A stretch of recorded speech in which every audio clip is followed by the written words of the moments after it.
the ministry too did not pull out.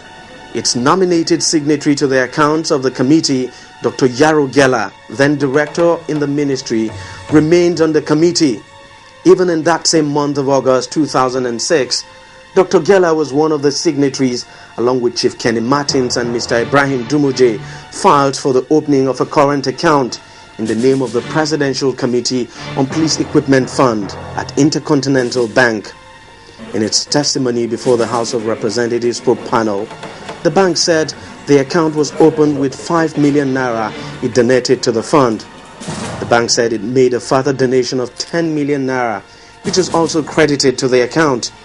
It also told the panel that 3 other checks from both Intercontinental Bank and Zenith Bank amounting to 102 million naira were paid into the account, bringing the total sum in the account to 117 million naira. The bank stated that 17 million naira was withdrawn in various sums between August 2006 and March 2007. By September 2007, the bank says it was directed by the signatories to the account to transfer the balance of 100 million naira to the bank's subsidiary, Intercontinental Securities Limited, for investment in the firm's portfolio asset management scheme, with a guaranteed yield of 20% per annum. That investment is still subsisting, the bank concluded. A similar transaction was also reported by FCMB Bank before the panel. The bank said a current account was opened in the name of the Presidential Committee on Police Equipment Fund on the 28th of August 2006. This was about a week after the federal government had pulled out of the fund. The bank gave the names of the signatories to the account as Chief Kenny Martins, Ibrahim Dumuje, and Dr. Yaro Gela, Dr. Gela representing the Ministry of Police Affairs. According to the bank, the account remained dormant until August 2007, when a placement of 50 million naira was made for a period of 90 days.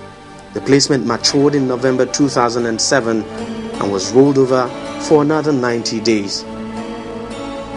By the end of 2006, Dr. Yaro Gela retired from the civil service but remained with the committee and continued as a signatory to the accounts of the Police Equipment Fund long after the ministry had said it had pulled out of the initiative. So the moment he retired, that would have put paid to the operation of those accounts, because you couldn't have operated those accounts without the third signatory. What did they do?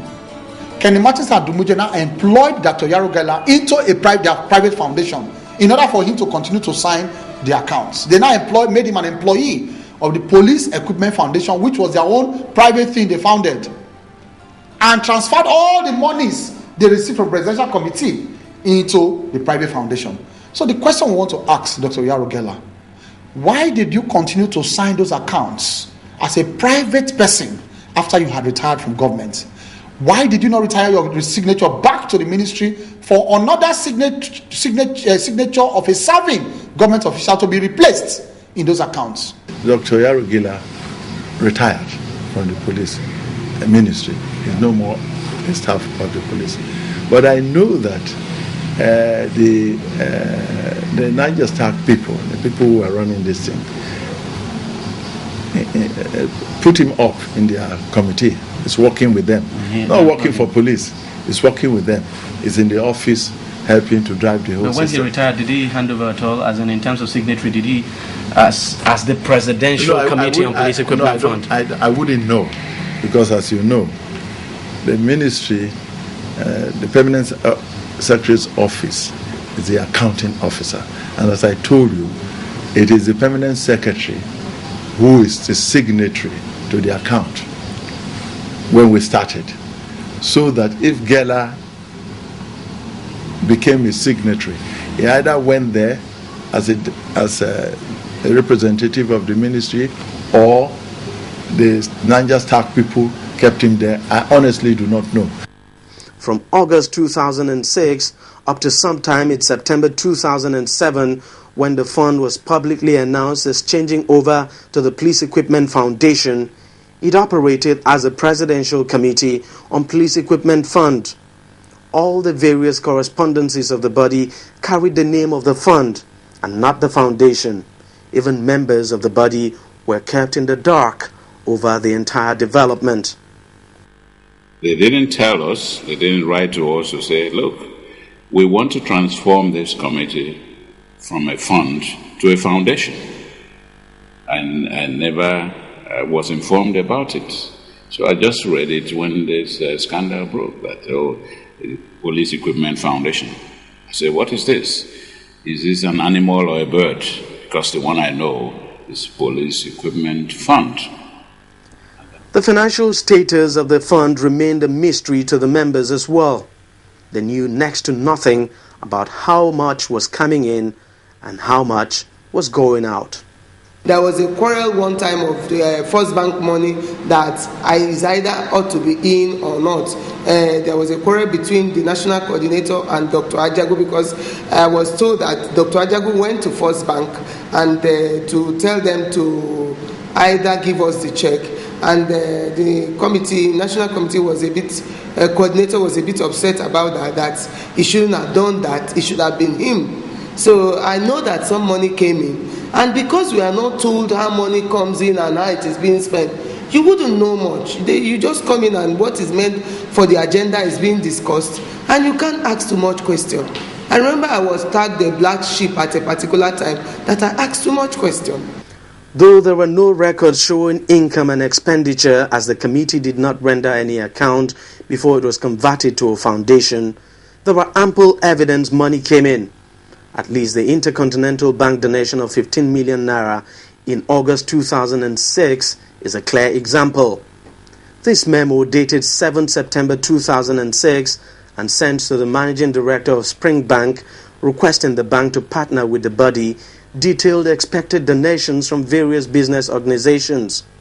The memo was signed by Ibrahim Dumuje. I had a meeting, I gathered some other maritime operators, and we actually gathered some meetings and gathered some names of people that we really wanted to get the funds from.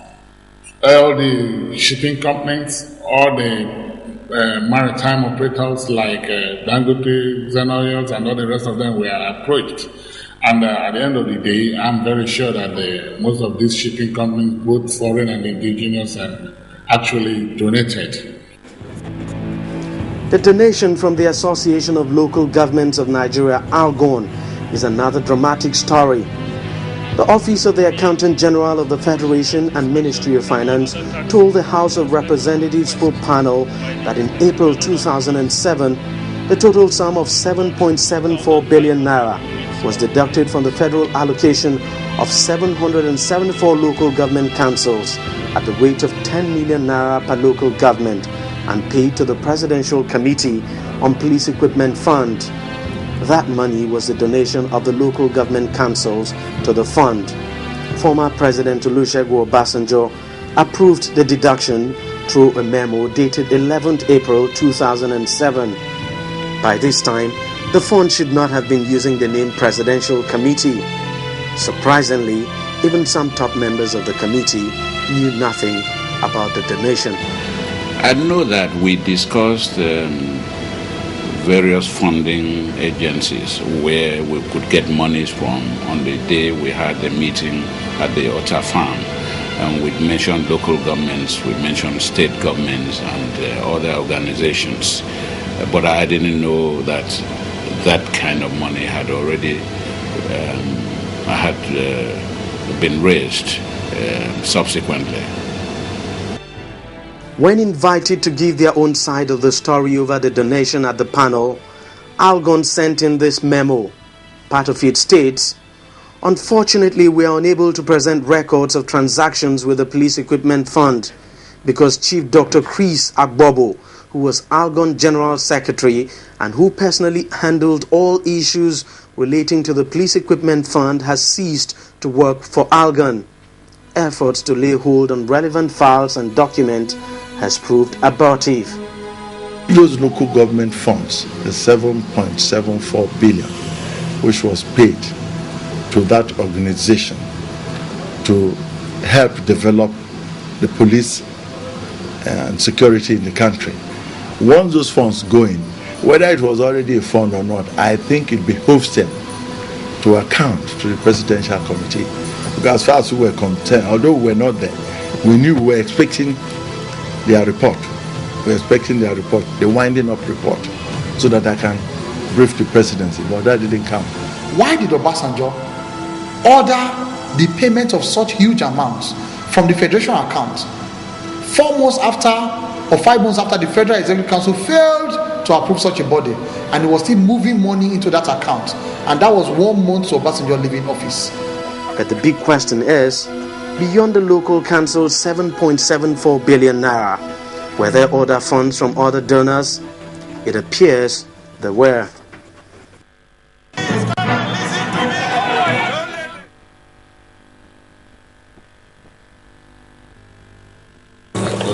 You guys, what do you think of my jacket?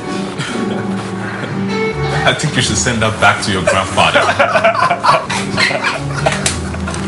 What's happening tonight? Kennedy's guys. Frank. Yes, definitely. Boogie.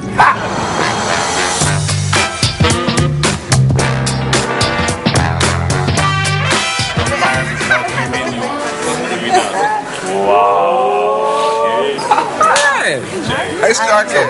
Very stylish, man. Don't you remember? It's my grandfather's.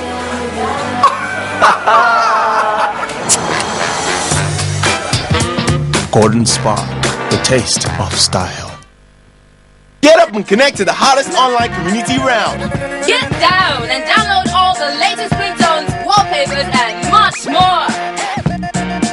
Get right in the mix with the coolest people and stay informed with the latest entertainment news. Don't get left behind.